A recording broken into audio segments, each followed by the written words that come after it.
For more, I'd like to bring in Dana White, the Advocacy Director for Miriam's Kitchen there in Washington, D.C. Dana, thank you so much for giving us some of your time. A lot to unpack here.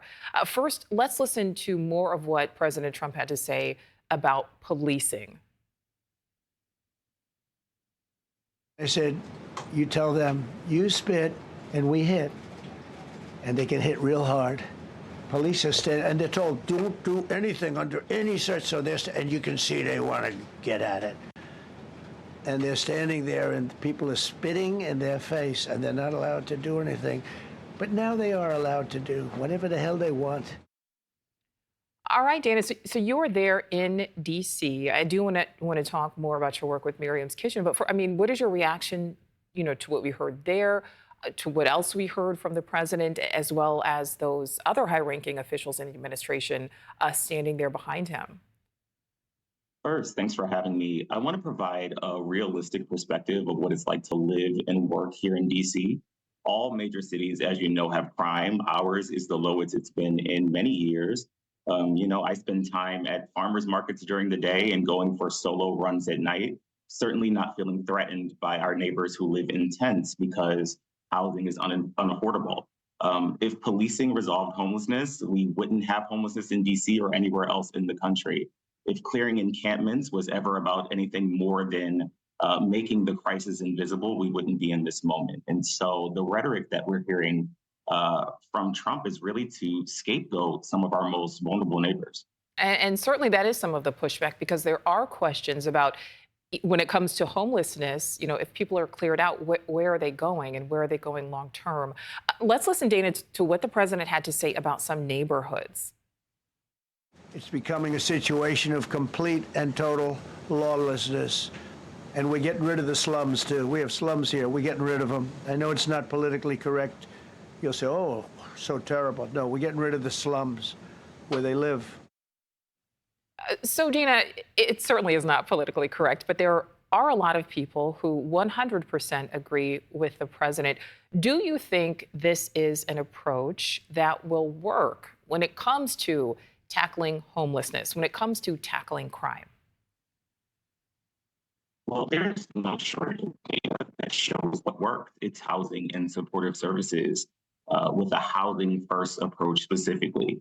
But we don't have an administration that's interested in solutions. Trump is targeting every vulnerable, marginalized community in this country, including our unhoused neighbors, not as a distraction from anything, but in this escalating authoritarian power grab that really sets us on course for the worst case fascist scenario. This is strategic, and it doesn't end with targeting our neighbors who are unhoused. It doesn't end with targeting non-white immigrants. I think what he said earlier is that DC was first. And so we will see this rhetoric continue to be perpetuated and this targeting of marginalized communities throughout the country. So, we said that you work with Miriam's Kitchen. Describe what you do right now there with Miriam's Kitchen. Right. So Miriam's Kitchen is a provider of housing support and meal services. I work on the advocacy team, really pushing for local policy and budget prioritization that gets people into housing quickly, securely, and permanently.